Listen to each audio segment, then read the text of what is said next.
ವೃಷಭ ಲಗ್ನ ಅಥವಾ ರಾಶಿಯ ಭವಿಷ್ಯವನ್ನು ತಿಳಿದುಕೊಳ್ಳೋಣ. ಈ ಮಾಸದಲ್ಲಿ ನಿಮಗೆ ರಾಹು, ಶನಿ, ಗುರು, ಶುಕ್ರ, ಬುಧ ಮತ್ತು ರವಿ ಗ್ರಹಗಳು ಶುಭ ಫಲವನ್ನು, ಕೇತು ಮತ್ತು ಕುಜ ಗ್ರಹಗಳು ಅಶುಭ ಫಲವನ್ನು ಅಥವಾ ಮಿಶ್ರ ಫಲವನ್ನು ನೀಡುತ್ತವೆ.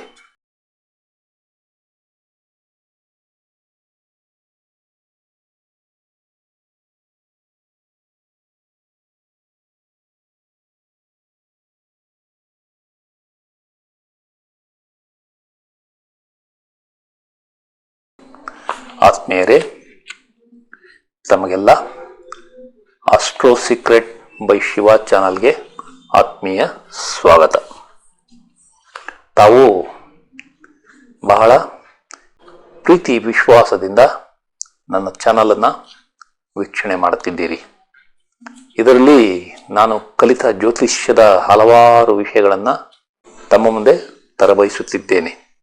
ಈ ವಿಷಯಗಳು ತಮಗೆ ಇಷ್ಟವಾದರೆ ಈ ಚಾನಲನ್ನು ತಾವೆಲ್ಲ ಸಬ್ಸ್ಕ್ರೈಬ್ ಮಾಡಿ, ತಮ್ಮ ಬಂಧು ಮಿತ್ರರಿಗೆಲ್ಲ ಶೇರ್ ಮಾಡಿ, ಅವರೂ ಸಹ ಈ ಚಾನಲ್ಗೆ ಚಂದಾದಾರರಾಗಲು ತಾವು ಪ್ರೋತ್ಸಾಹ ನೀಡಬೇಕು ಎಂದು ತಮ್ಮಲ್ಲಿ ಕೋರುತ್ತೇನೆ.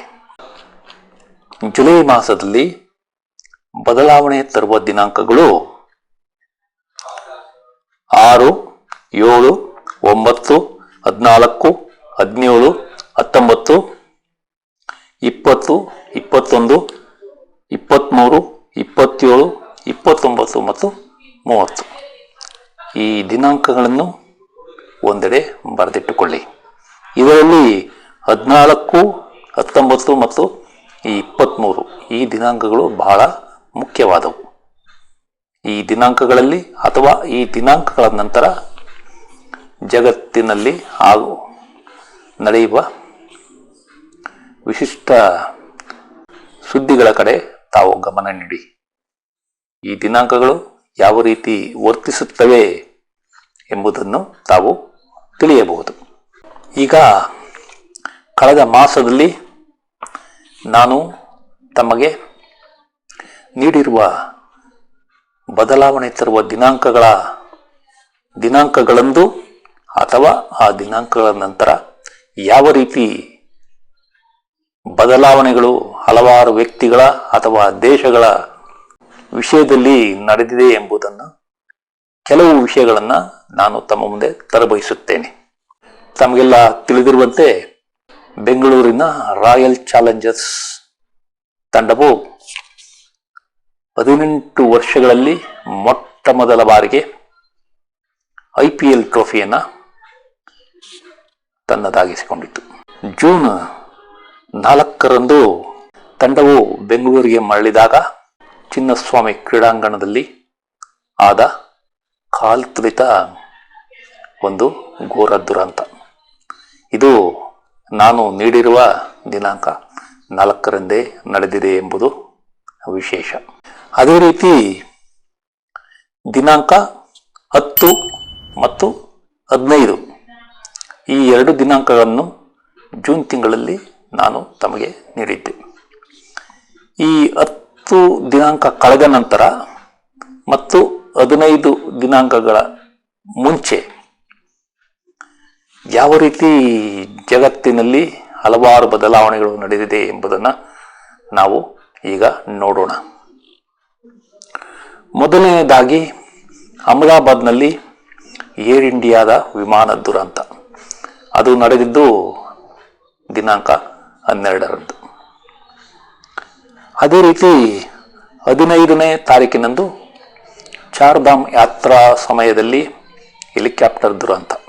ನಂತರ ಕ್ರಿಕೆಟ್ಗೆ ಬಂದರೆ world test cricket championship final ಪಂದ್ಯದಲ್ಲಿ 4 ದಿನದಲ್ಲಿ ಸೌತ್ ಆಫ್ರಿಕಾ ತಂಡ ಮೊಟ್ಟ ಮೊದಲ ಬಾರಿಗೆ ವಿಶ್ವ ಚಾಂಪಿಯನ್ಶಿಪ್ ಪಟ್ಟವನ್ನು ಟೆಸ್ಟ್ ಕ್ರಿಕೆಟ್ನಲ್ಲಿ ಪಡೆದಿದೆ.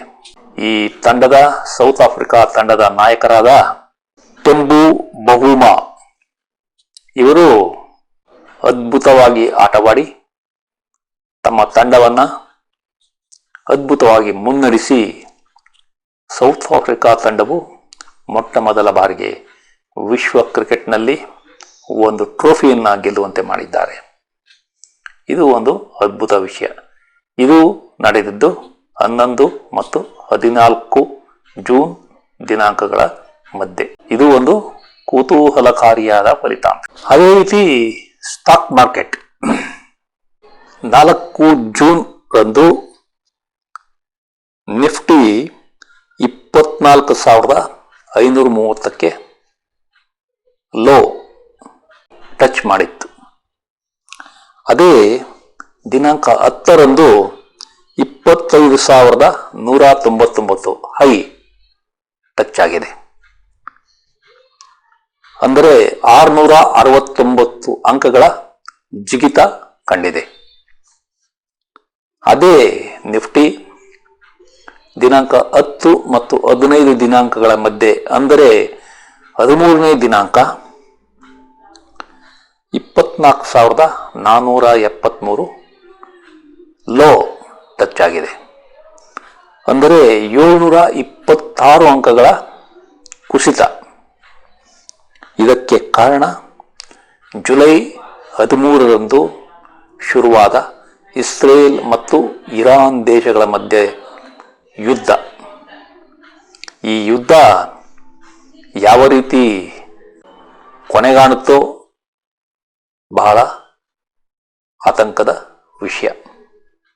ಇದರಲ್ಲಿ ನಾವು ಅರ್ಥ ಮಾಡಿಕೊಳ್ಳಬೇಕಾದ ವಿಷಯವೆಂದರೆ, ಬುಧ ಗ್ರಹವು ದಿನಾಂಕ 10 ರಂದು ರಾಹುವಿನ ನಕ್ಷತ್ರ ಆರಿದ್ರ ನಕ್ಷತ್ರಕ್ಕೆ ಪ್ರವೇಶ ಮಾಡಿದೆ.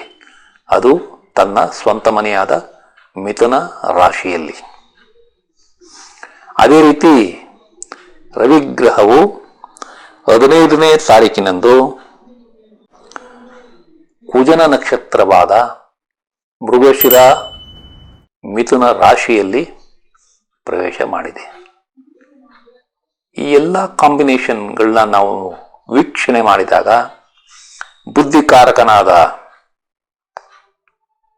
ಬುಧ ಸ್ವಂತ ಮನೆಯಲ್ಲಿದ್ದರೂ ರಾಹುವಿನ ನಕ್ಷತ್ರದಲ್ಲಿ ಸಂಚಾರ ಮಾಡಿದಾಗ ಯಾವ ರೀತಿ ಬುದ್ಧಿ ಸ್ಥಿಮಿತ ಕಳೆದುಕೊಳ್ಳುತ್ತದೆ ಎಂಬುದನ್ನು ಇದು ಸೂಚಿಸುತ್ತದೆ. ಇದನ್ನು ತಾವು ಅರ್ಥ ಮಾಡಿಕೊಳ್ಳಿ.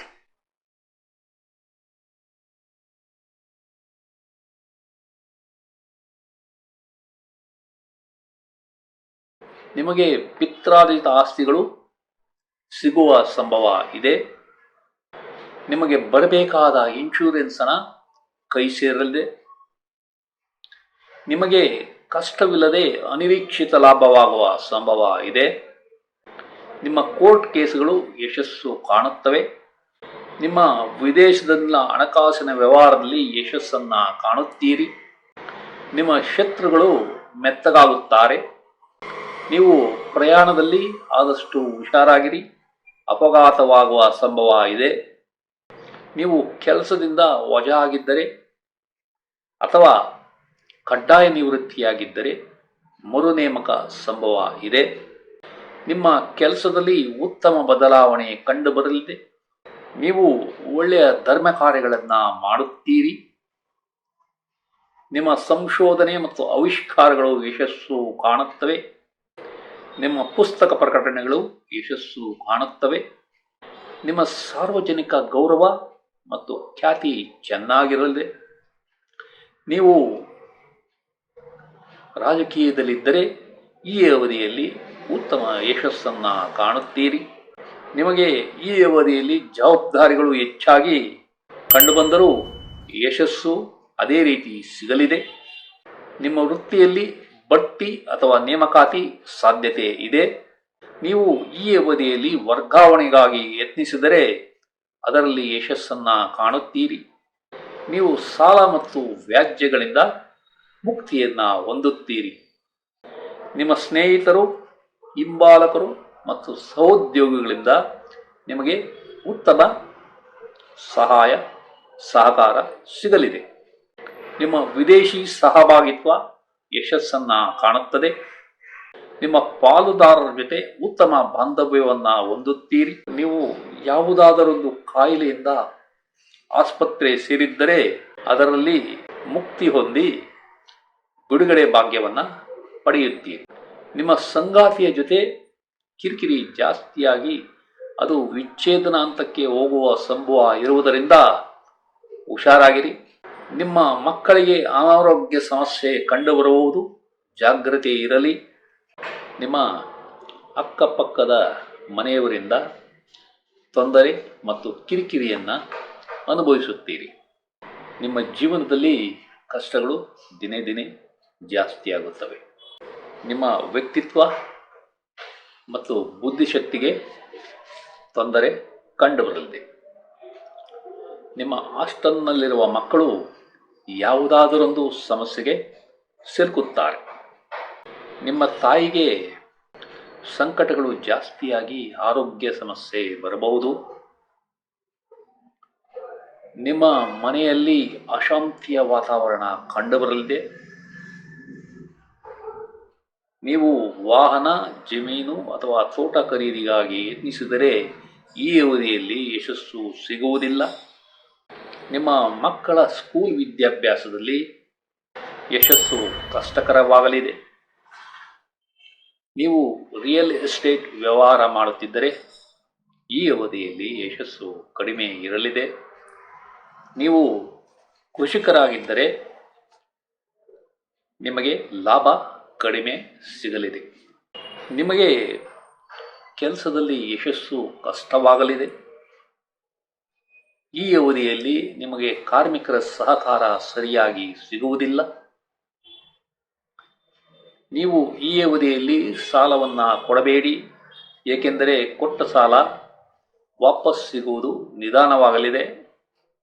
ನಿಮಗೆ ವ್ಯಾಪಾರದಲ್ಲಿ ಅಥವಾ ಕಚೇರಿಯಲ್ಲಿ ಬಾಕಿ ಬರಬೇಕಾದ ಹಣ ನಿಮ್ಮ ಕೈ ಸೇರುವುದು ನಿಧಾನವಾಗಲಿದೆ. ನಿಮ್ಮ ತಂದೆಯ ಕೆಲಸ ಅಥವಾ ವ್ಯಾಪಾರದಲ್ಲಿ ಯಶಸ್ಸು ನಿಧಾನವಾಗಲಿದೆ. ನಿಮ್ಮ ಪಾಲುದಾರರು ವ್ಯವಹಾರದಲ್ಲಿ ನಿಧಾನವಾಗಿ ಹೂಡಿಕೆ ಮಾಡಿದರೂ ಅವರಿಗೆ ಒಳ್ಳೆಯ ಲಾಭ ಸಿಗಲಿದೆ. ನಿಮ್ಮ ಕಾಯಿಲೆಗಳು ಕಡಿಮೆಯಾಗಲಿವೆ. ನೀವು ಸಾಲಕ್ಕಾಗಿ ಯತ್ನಿಸಿದರೆ ಈ ಅವಧಿಯಲ್ಲಿ ಅದು ಸಾಧ್ಯವಿಲ್ಲ. ಈ ವಿಡಿಯೋವನ್ನು ಕೊನೆಯವರೆಗೂ ನೋಡಿದ ತಮಗೆಲ್ಲ ವಂದನೆಗಳು. ಈ ವಿಡಿಯೋದಲ್ಲಿರುವ ವಿಷಯಗಳು ತಮಗೆ ಇಷ್ಟವಾದರೆ ಈ ವಿಡಿಯೋವನ್ನು ತಮ್ಮ ಬಂಧು ಮಿತ್ರರಿಗೆಲ್ಲ ಶೇರ್ ಮಾಡಿ, ಅವರೂ ಸಹ ಈ ಚಾನಲ್ಗೆ ಸಬ್ಸ್ಕ್ರೈಬ್ ಆಗುವಂತೆ ಮಾಡಿ ಎಂದು ಕೋರುತ್ತಿದ್ದೇನೆ. ವಂದನೆಗಳು.